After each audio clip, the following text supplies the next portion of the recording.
Hey y'all, welcome back to the cutest little thing. I am Andrea and I'm so glad you have stopped by to watch today's video. If you enjoy thrift flips, home decor, upcycling, DIYs, and all of the things, then you are at the right place. If you are new to my channel, welcome, and if you have been with me before, welcome back. I have some fun projects in store for you today, so we will get right to them. Let's get started. I could not wait to try this project. I have seen several other crafters make these and I just thought they were the cutest little things, so I had to try it out for myself, and now I love them and I cannot wait to share it with you all. And some of you may kind of already know what we're making. Some of you may have seen these yourself. But first, you're going to need to grab you some ribbon. I was so excited because I had so much ribbon in my stash that I needed to use up. And this was the perfect project to use all of this ribbon. Now, you can use ribbon. You can also use different fabrics as well as lace. And really, you know how I am. Anything that you already have on hand that you don't have to go out and buy, just clean out that stash. And first, you just want to measure out your ribbon like you see me doing here. I'm just cutting them the length that I would like them. You can use any width because you can cut your ribbons right in half to get them the width that you would like. I would suggest anything an inch and under. And some of you may want to go a little bit wider than that, and that is okay, but I just found that working with about an inch and less than that was the easiest, and I thought it looked the best. So you start, once you get all your ribbon, and you want to choose, different kinds, different colors and prints and everything, but you want them to go together. You want them to match. And I like to use at least 3 different kinds for each project. And you just crisscross them like you're making a messy bow. Just crisscross one after the other. All 3 of your different ribbons. Just keep crisscrossing. And I would do about 3 layers of each. And sometimes, depending on the ribbon, because some ribbons thicker than others. So if it was a thinner ribbon, I may do an extra layer or even 2 extra layers. Just all depending on the look you're trying to get. And as far as the length of your ribbon, you can kind of judge that as well and cut to your, satisfaction. You may want yours longer. You may want yours shorter. It's really all preference. So once you get them all crisscrossed and you're happy with the thickness and everything that you get, you just tie it with your jute string. Now again, there's different ways you can make these, and I still haven't told y'all what we're making, and again, some of you may already know, but there's several ways I've seen these done, and this is just my take on it, kind of. This is sort of the simplest way I figured out to make these, and I was also just trying to use what I already had on hand without having to go out and buy more material.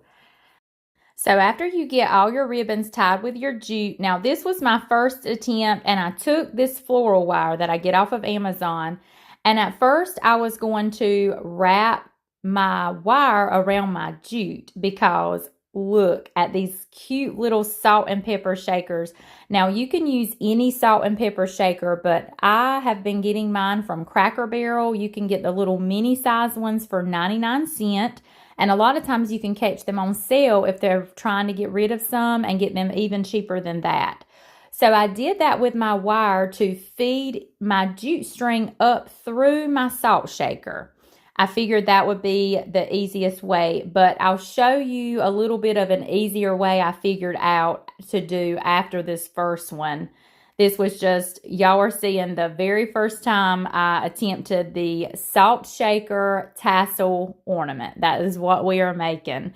Y'all, these are so cute. Leave me a comment and let me know if you have seen these before. I just love them so much. After you get your jute string fed up through the top of your salt shaker, I just gave it a good tie. You want it to be good and tight. You want that salt shaker to sit tight on your ribbon. And now here you can add beads or the wooden beads or anything you want. Before you tie it, you can do it here. But then I just tied the top where you can hang it on your tree. And look how cute that is. So simple.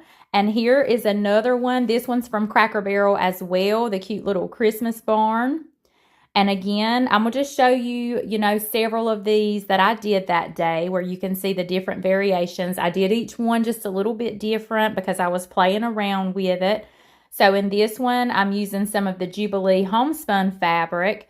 And this is an example of where, some of your material may be thinner, so you would need to use more of it. And the Jubilee homespun was a little thinner than some of the ribbon I was using. So when I would use that, I would just double up on my layers and just continue to crisscross whatever style ribbons and fabrics you pick out.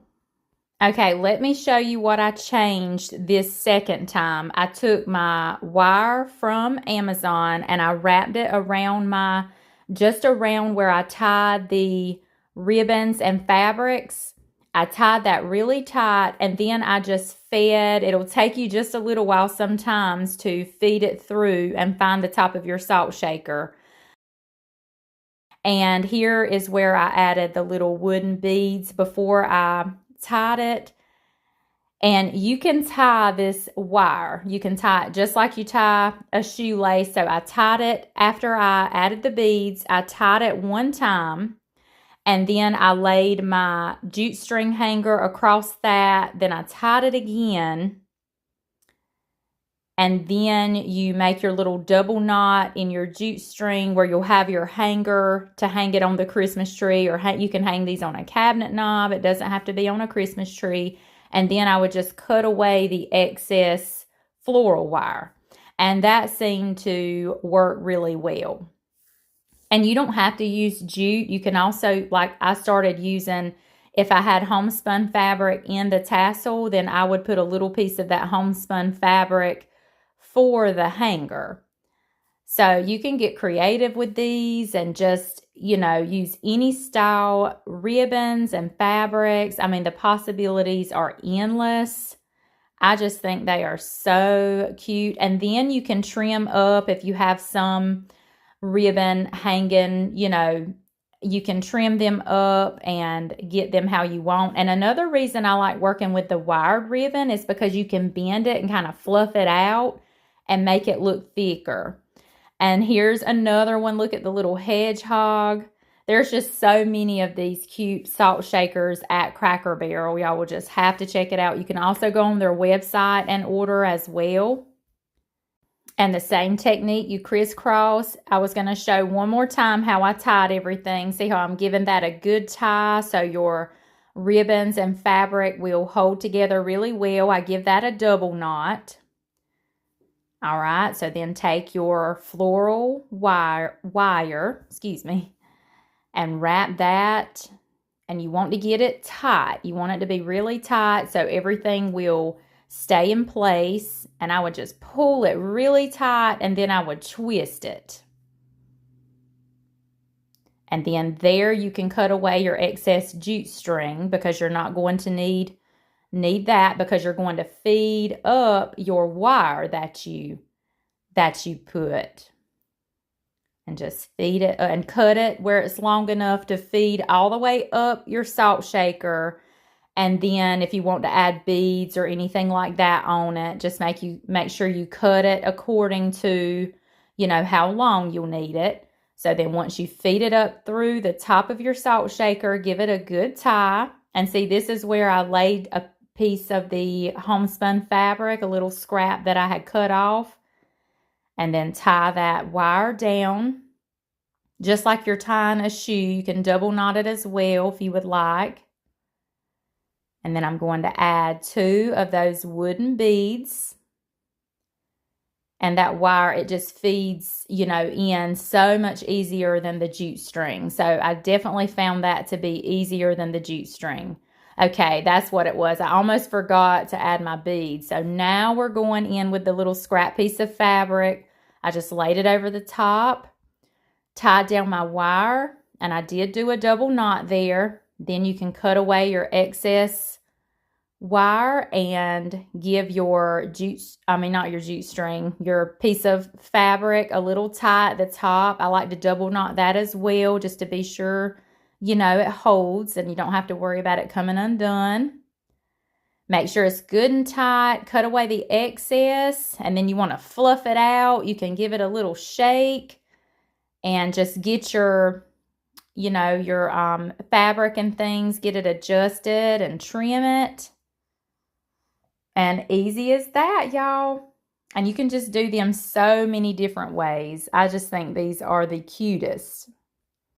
And there he is, all done. I wanted to show you a few of the other little salt shakers. Here's a cute deer. That's from Cracker Barrel, and the Santa head.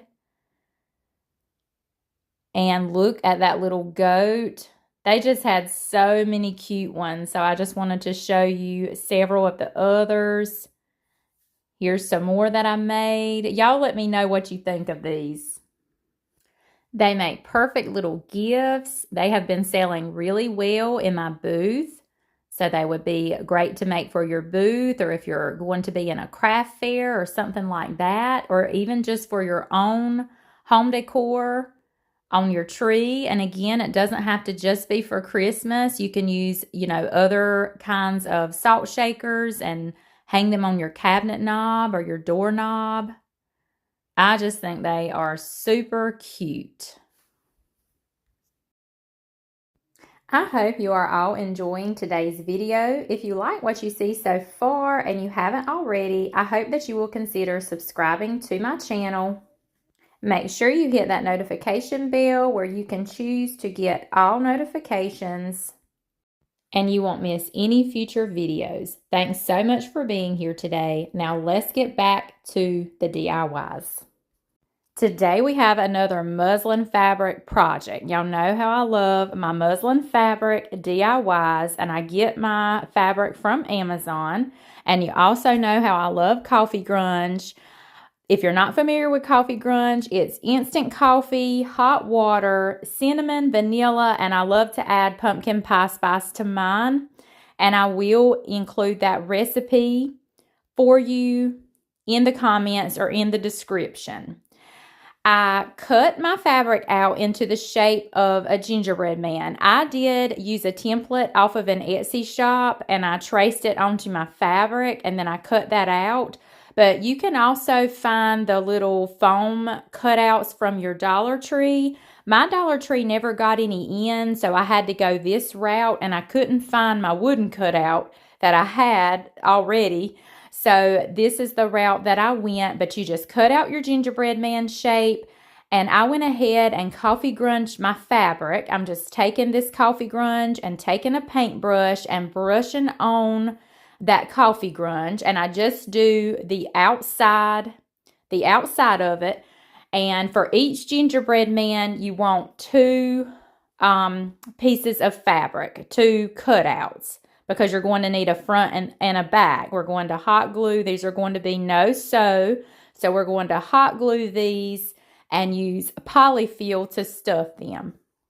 Once you get all of your fabric stained, you can put these outside or under a fan and let them dry by themselves. But to speed up the process, you can use your heat tool. So that's what I'm doing here, just drying all of these. You can also, I just think it's the perfect color for the gingerbread men, the coffee grunge color. And you can also, once you dry your first layer of coffee grunge, if you want them to be a little darker, you can go in with a second coat. But I was happy with one coat, and then they also smell amazing with that cinnamon vanilla smell. Once they are good and dry, you want them to be completely dry, whether they dry on their own or whether you dry them with a heat tool, because the hot glue will not stick very well if they are not dry. And you also want to use your high temp hot glue gun. I did find that if your glue is not really hot, it's not going to hold. And I like to start at the head of mine, and you work in sections. You put a little strip of hot glue, you press that together, and then you stuff a little. So you want to glue a little and stuff a little. and work in sections, because if you put too much glue, by the time you're ready to press your fabric together, your glue may not be hot enough still. So just work in sections where you'll be sure and seal your gingerbread man really well. And you can use polyfill. Also, I like to use, if I have a throw pillow I'm no longer using, you can cut that open and use the stuffing out of it. Just be sure you get hot glue all the way around where you won't have any little holes anywhere where your stuffing will come out or where it will try to come apart. And be sure you stuff your polyfill. You can use a little dowel rod or a popsicle stick or something just to help you push the polyfill into the arms and things like that. And then I'll leave one little foot open where I can get my polyfill stuffed in there, and then just seal up that foot. And look how cute these are already, just like that. And where, you can see where there's not coffee grunge on the very edge. So then I just go around with my coffee grunge once again and just touch up any of the fabric that does not have the coffee grunge on it. And I just go ahead and go all the way around with it. And it makes the outside edge a little bit darker than the rest of the gingerbread man. And I just think that gives it even more of a primitive look. I just love the way that looks. It gives it a little outline all the way around it. And after that, we're ready to embellish with a little bow. I love to use the Jubilee homespun fabric. I'll tear it in strips, and then you can make your little loops or little messy bows, however you would like. And I did hot glue some buttons down the front, and I also embellished my bow with a little button. But you can do so many things with these, but I did want a little primitive, these to be a little primitive style. So I didn't draw a face on or anything like that. And I did decide to add a tag. I have these little stamps from Temu, and I just grabbed my ink and I inked up the stamp December 25th and pressed that right on the cardboard tag. You can get those cardboard tags from Amazon. And Temu has them as well. And then I just attached that tag right by the bow. I did want to grunge it up just a little bit. And you can grunge up with your coffee grunge, but I just grabbed my Best Dang Wax in the brown to grunge it up just so it wouldn't get so wet and I wouldn't have to take that time to dry the tag afterwards. And I just like to hot glue my tags right to my bow. And look how cute that is. These are super cute to do several and put them together in a little group. You can lean them up on a shelf or put them in a Christmas tree. And here's where I just did several with different color of Jubilee fabric. That one I used a rusty star to embellish. I just think they are super cute. Y'all let me know what you think of these. I just wanted to show y'all a cute little project I did on a live. So I don't have a lot of footage. I just have this before. This is a box that I thrifted. And this summer I went in with some pink milk paint and I was going to make something with it. But it got pushed back in my stash. So I just took some sandpaper and sanded off the majority of that pink milk paint. And then I went in with a coat of white chalk paint. I was just prepping the box for more milk paint. So I decided to go in with a beautiful green called Oh Olive in the Sweet Pickins milk paint after my 2 coats of white chalk paint dried. I just love going over when I have a slick, smooth surface. I love putting a base coat of chalk paint on before my milk paint because you still get just a little bit of chipping, but you don't get too much chipping because with a slick, smooth, shiny surface, you will tend to get a lot of chipping, and if that's not really something you're looking for, then it's good to do a base coat of chalk paint. So that's what I did here. I wasn't going to worry about the inside of the box, but the lid on the underside I did want to paint. And that I wanted it to be a cream color, so I decided to go with this beautiful Dixie Belle in the color Drop Cloth. And I did 2 coats there because I was planning on putting some transfers, because how I'm going to style this box, I want to leave the lid open and just fill it with some greenery and something super cute you're going to see here in just a minute. After I got the 2 coats of chalk paint on and I sealed that, I went in with the IOD Release Kitschy Christmas and put a cute little bunny transfer on the lid of it. And then I had these sweet little bunnies in my stash that I put in the box, as well as some snow-tipped greenery and pine cones. And I added the little hollies on the edges. Look how cute this turned out. I love it. Don't forget, you can follow me over on Facebook and catch me live crafting 2 to 3 times a week. I am a retailer for the Sweet Pickins Milk Paint. You can contact me over through my Facebook business page. All you have to do is send me a message to place your order or for any questions you may have about the product. The color of the month is Curie. You can receive 35% off your order for that color. And for the month of November, you can buy 4, get 1 free of the sample packs. Okay, friends, we are at the end of today's video. I hope you love these projects as much as I do. And if you are not already subscribed to my channel, I hope that you will consider subscribing before you leave today. And be sure you check that notifications bell to be sure you are receiving all notifications for my channel so that you don't miss any future videos.